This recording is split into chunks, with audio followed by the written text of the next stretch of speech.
सुहाग रात में अंजलि पति को नींद की गोलियां देने बैठी है। थोड़ी देर बाद उसने देखा कि कोई थाली लेकर आया है। उसमें दूध और मिठाई वहीं रखे हैं। अंजलि बिना देर किए बिस्तर से उठी और कमरे का दरवाजा बंद कर दिया और उसके पास जो नींद की गोलियां थी उसे दूध में मिला दिया।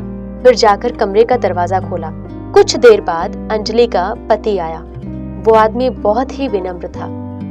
उसे देखने में ही समझ आता था।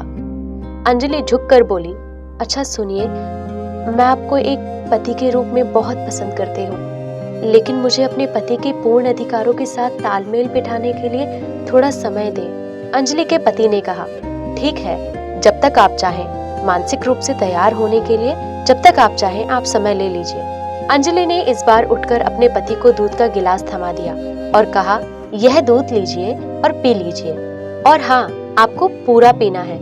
उसके पति ने बिना कुछ कहे सारा दूध पी लिया। जब पति सो गया तो अंजलि ने कहा, मुझे अपनी तिजोरी की चाबी दे दो, मैं अपने सारे जेवर खोलकर वहीं रख दूंगी।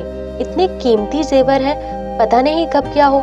उसका पति हंसा और उसे सारी चाबियां दे दी और वह सो गया। तभी अंजलि ने अपना फोन चेक किया तो देखा कि उसके बॉयफ्रेंड ने उसे कई मैसेज किए थे। अंजलि से जानना चाहता था कि वह कब बाहर निकलेगी, तो उसने अपने प्रेमी से कहा कि उसे बाहर निकलने में थोड़ा समय लगेगा, लेकिन वह 1 घंटे में बाहर निकल जाएगी। उसका प्रेमी सड़क पर खड़ा इंतजार कर रहा था। अंजलि ने झट से अपने गहने उतारे और अलमारी खोली और अपने पति के सारे पैसे एक बैग में भर दिए। वह पैसे और गहने का थैला लेकर घर से बाहर निकली और पहुंच गई जहां उसका प्रेमी इंतजार कर रहा था। सुबह होते ही दोनों ने एक छोटी सी होटल में नाश्ता किया। उसका प्रेमी उसके हैंडबैग को देखता रहा और जानना चाहता था कि उसे कितने पैसे मिले। अंजलि ने फिर बैग अपने प्रेमी को सौंप दिया और देखा कि अंजलि ज्यादा पैसे और गहने ले आई है, जिसकी उसे कल्पना भी नहीं थी। तभी उसके दिमाग में एक ख्याल आता है कि अगर वह इस बैग को लेकर भाग जाता है तो उसे कभी पीछे मुड़कर देखना नहीं पड़ेगा।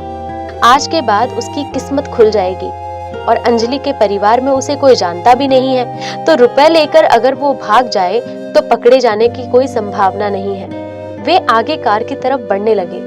अंजलि के बॉयफ्रेंड ने बोला, अंजलि सुनो, इस बैग का वजन बहुत है और बहुत सारे पैसे भी हैं, तुम ये मुझे दे दो, तुम्हारे पास ये सुरक्षित नहीं है। अंजलि फिर मुस्कुराई और बैग अपने प्रेमी को सौंप दिया। दोपहर तक वे दिल्ली पहुंच गए। दिनेश अंजलि के साथ हर कदम पर सोचता है कि अंजलि को कैसे धोखा देकर इस रुपए और गहने को लेकर भाग जाए, लेकिन अब सड़क पर तो नहीं भागता। और तो और इतने दिनों तक अंजलि के साथ उसका रिश्ता रहा, वह अंजलि को पाने की इच्छा नहीं छोड़ सकता। पहले तो उन्होंने पति पत्नी के रूप में एक घर किराए पर लिया।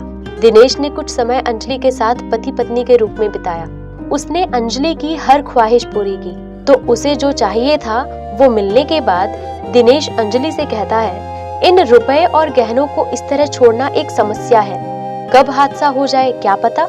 इसके अलावा हमने शादी भी नहीं की है, अगर कोई हमें पुलिस के हवाले कर देता है तो हम सब हार जाएंगे। मैं क्या कहता हूँ, मैं गहने बेचता हूँ और बाकी के सारे रुपए मिलकर उसे अपने बैंक के खाते में डाल देता हूँ, तब हम उतना ही खर्च करेंगे जितना हमें चाहिए होगा। क्या मैं पैसे और गहने लेकर बाहर जाऊं अंजलि?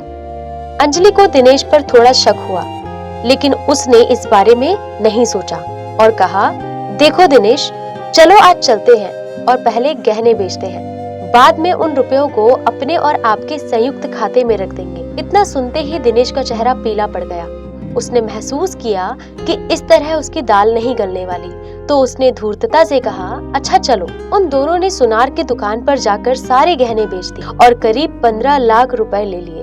दिनेश रुपए लेकर बस के सामने आया और अंजलि से कहा, अंजलि तुम घर जाओ, मैं देखूंगा कि मुझे कुछ खाने को मिलता है या नहीं। इतना कहकर दिनेश वहां से चला गया। इस बार दिनेश का लालच और बढ़ गया। वह नहीं जानता था कि क्या करना है। तभी उसके दिमाग में नींद की गोली का ख्याल आया। वह तुरंत फार्मेसी गया और बहुत सारी पावर नींद की गोलियां ले आया और उसने बगल की एक दुकान से कोक खरीदा। उसने आधा कोक गिरा दिया और बाकी में गोली मिला दी और घर वापस आ गया। लो, यह कोक पी लो, मैंने इसका आधा पी लिया है, मैं तुम्हारे लिए लाया हूँ, तुम्हारे बिना अकेला नहीं पी सकता था, तो मैं तुम्हारे लिए बाकी ले आया हूँ। अंजलि मुस्कुराई और एक ही बार में बोतल का सारा कोक पी लिया। कुछ देर बाद अंजलि ने कहा नींद आ रही है और कहकर बिस्तर पर सो गई।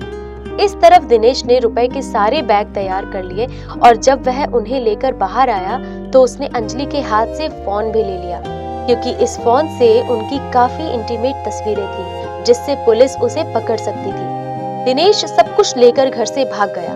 वो बस में चढ़ा और सीधे अन्य देश के अन्य हिस्सों में चला गया। अंजलि अगले दिन उठी तो देखती है कि दिनेश चला गया है।